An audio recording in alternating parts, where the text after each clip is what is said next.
Réflexion sur la réincarnation et le soi supérieur. Bonjour encore, et merci d'être ici avec moi une fois de plus. J'espère que vous allez très bien aujourd'hui. Je suis Marie. Cette information peut être considérée comme de la science-fiction ou comme le spectateur le souhaite, et je la publie uniquement à des fins de divertissement. Cependant, je prends mes informations très au sérieux, et pour quiconque a des yeux pour voir, ceci est une vidéo sur certaines questions éthiques liées à la réincarnation, en partant du point de vue et de l'hypothèse qu'elle existe sur Terre. Plusieurs cultures, principalement orientales, acceptent la réincarnation comme un fait, telle qu'elle est racontée et enseignée dans leur religion. Mais en Occident, elle a été essentiellement effacée des religions. À ma connaissance, le concept était accepté dans le christianisme jusqu'à un certain moment du Moyen Âge, où il fut supprimé ou modifié dans les textes religieux au cours d'une de leurs innombrables révisions. Cela s'est produit parce que d'innombrables paysans et personnes de basse condition sociale se suicidaient à un niveau sans précédent pour échapper à la brutalité du travail forcé et aux impôts extrêmement élevés imposés par les seigneurs et par le Vatican lui-même. Cela signifie que la réincarnation fut retirée des textes religieux pour des raisons de contrôle de la population, puisque les religions servent précisément à cela. Ainsi, le fait que les religions occidentales ne reconnaissent pas la réincarnation ne signifie pas qu'elle n'existe pas. Cela veut simplement dire qu'elle a été retirée pour continuer à exploiter et terroriser la population humaine afin de la soumettre davantage.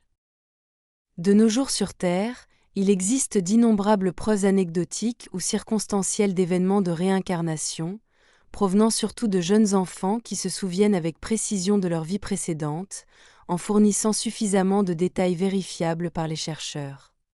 Cela démontre à un niveau assez convaincant qu'il existe bien quelque chose comme la réincarnation, car un jeune enfant ne pourrait pas connaître tous ces détails à propos d'une vie passée, ni à propos de personnes ayant réellement existé, surtout lorsque cet enfant n'a jamais été en contact avec elle. Pour les personnes sur Terre qui ont pris le temps d'étudier les informations disponibles sur la réincarnation et de les relier entre elles, les conclusions penchent fortement en faveur de son existence, au vu de la quantité de preuves circonstancielles, voire directes, qui l'appuient. Toutefois, sur Terre, la réincarnation reste difficile à prouver selon les paramètres exigés par la science pour qu'un phénomène soit considéré comme vérifiable ou réel. Cela est principalement dû au puissant voile de l'oubli que subissent presque toutes les âmes lorsqu'elles s'incarnent ici. Tout cela conduit la plupart des gens à croire que leur conscience et leur perception d'eux-mêmes ne sont que le résultat de processus biochimiques complexes à l'intérieur du cerveau biologique, faisant tomber la majorité de l'humanité dans une vision matérialiste et déterministe de la vie. Beaucoup se réfugient alors dans la foi et dans la croyance en une vie après la mort, telle que la dictent les religions institutionnalisées, pour atténuer ou affronter l'idée de la destruction du moi à la mort. Ainsi, la croyance en la réincarnation et en une vie après la mort est souvent réduite à un simple mécanisme psychologique de survie de l'ego, voire à un vœu pieux aux yeux de nombreux chercheurs terrestres. Mais pour les civilisations interstellaires avancées, la réincarnation n'est pas une question à débattre ni à prouver. C'est un fait évident de la vie. La majorité des habitants de ces cultures se souviennent d'au moins une vie passée, car le voile de l'oubli y est beaucoup moins fort que sur Terre.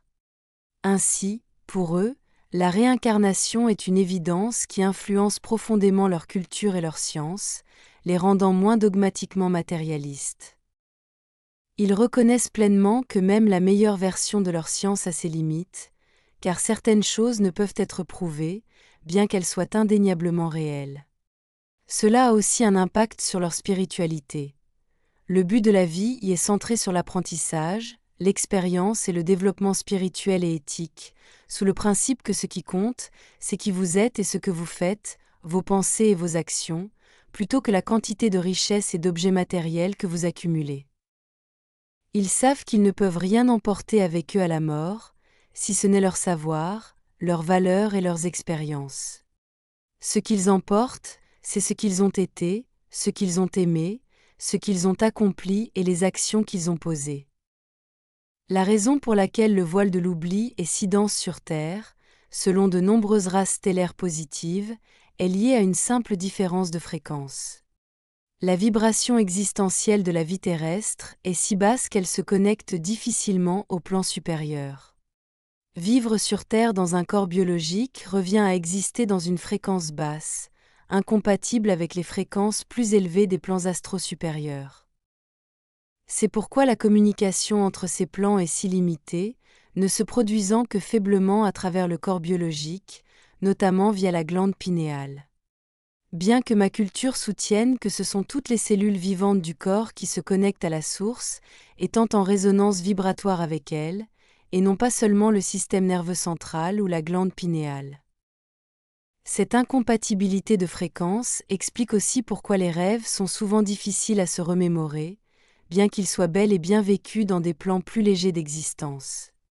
Ils ne peuvent être rappelés entièrement ou ne le sont que partiellement, en raison du même décalage vibratoire. Le corps biologique agit comme un filtre, un costume destiné à concentrer le point d'attention d'une âme dans la gamme de fréquences du monde matériel. Mais lorsque le corps cesse de fonctionner à la mort, l'âme peut retrouver la totalité de ce qu'elle est réellement, de façon plus vaste, enrichie par les expériences vécues durant sa vie. C'est là que surgissent les questions éthiques. Selon mes recherches sur Terre, la plupart des médiums, dont certains que je respecte profondément, affirment que chaque vie est planifiée avant l'incarnation. Cela signifie que l'âme sait d'avance ce qu'elle vivra, pourquoi elle choisit ses expériences, et même la manière dont elle quittera le monde. Elle sait tout cela depuis une perspective élargie, dans un plan vibratoire supérieur où l'espace et le temps n'existent pas comme dans le monde matériel. Dans ces plans supérieurs, le temps et l'espace deviennent relatifs à la conscience qui les crée et les perçoit. La distance et la durée ne sont qu'une illusion propre au plan dense à basse vibration. Cela signifie que le temps et l'espace ne sont pas des réalités objectives, mais des créations de la conscience elle-même. C'est ici que se pose le plus grand problème éthique. La décision de se réincarner et le déroulement de la vie ont été planifiés et acceptés par le soi supérieur, mais pas par l'être incarné vivant cette expérience dans un corps biologique, notamment sur Terre. Le soi supérieur considère son incarnation comme une simple extension de lui-même, estimant donc avoir le droit de décider de toutes ses expériences, qu'elles soient agréables ou douloureuses. Mais l'être incarné n'a pas accès à la mémoire ni à la compréhension de ses choix supérieurs. Les âmes sont des fragments de la source, des points d'attention limités de la conscience universelle. Ce champ limité de perception définit l'individualité d'une âme. Sans cette limitation, elle serait simplement la source elle-même. Ainsi, l'âme incarnée n'est pas réellement la même que son soi supérieur, car elle n'a pas accès à la totalité de ses connaissances ni à la raison de ses épreuves. Selon cette logique, le soi supérieur agit de façon abusive envers son incarnation, la plongeant dans des souffrances qu'elle ne comprend pas. Beaucoup de personnes spirituelles et de médiums sur Terre disent qu'il est compréhensible de ne pas vouloir se réincarner, car personne ne souhaite souffrir davantage. Selon eux, nous n'avons pas le choix. C'est notre soi supérieur qui décide pour nous et contrôle les événements de notre vie. Cependant, ils affirment aussi que l'âme incarnée garde un certain libre arbitre, surtout après sa mort, lors de la révision de sa vie. La décision de se réincarner aurait lieu lorsque l'âme se réunit à son soi supérieur. Mais comme je l'ai expliqué, une âme dans cet état élargi de conscience n'est pas la même entité, expérientiellement parlant, que celle qui vivait dans un corps physique. Le soi supérieur perçoit son incarnation comme une partie de lui-même et estime donc avoir autorité sur elle.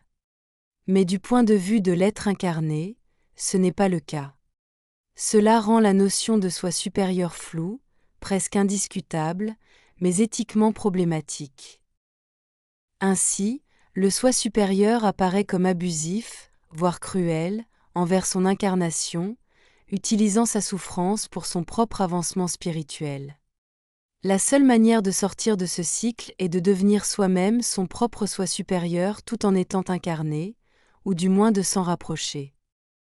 Autrement dit, il faut reprendre le contrôle de sa vie, élargir sa conscience, chercher la connaissance et avancer dans la compréhension de soi et du monde. L'expansion de la conscience doit devenir la priorité absolue de notre existence. Nous devons être proactifs et refuser de vivre dans une mentalité de victime ou de déterminisme. Prenez le contrôle de votre vie, aussi difficile que cela puisse être, ou vous reviendrez encore dans le monde matériel, au service de votre soi supérieur. Tout dépend du point de vue, celui du soi supérieur et de ses besoins spirituels, ou celui de l'être incarné et de ses besoins immédiats de survie. Vous devez vous réunir à votre soi supérieur pendant que vous êtes encore vivant, ou du moins vous en approcher le plus possible, sans quoi vous resterez soumis à la fatalité. Vivre dans le déterminisme et dans la victimisation est toujours le résultat de l'ignorance. Voilà tout pour aujourd'hui. Comme toujours, merci d'avoir regardé ma vidéo, de l'avoir aimée, partagée et de vous être abonné pour plus de contenu. J'espère vous revoir ici la prochaine fois. Avec tout mon amour, votre amie. Marie Soiru.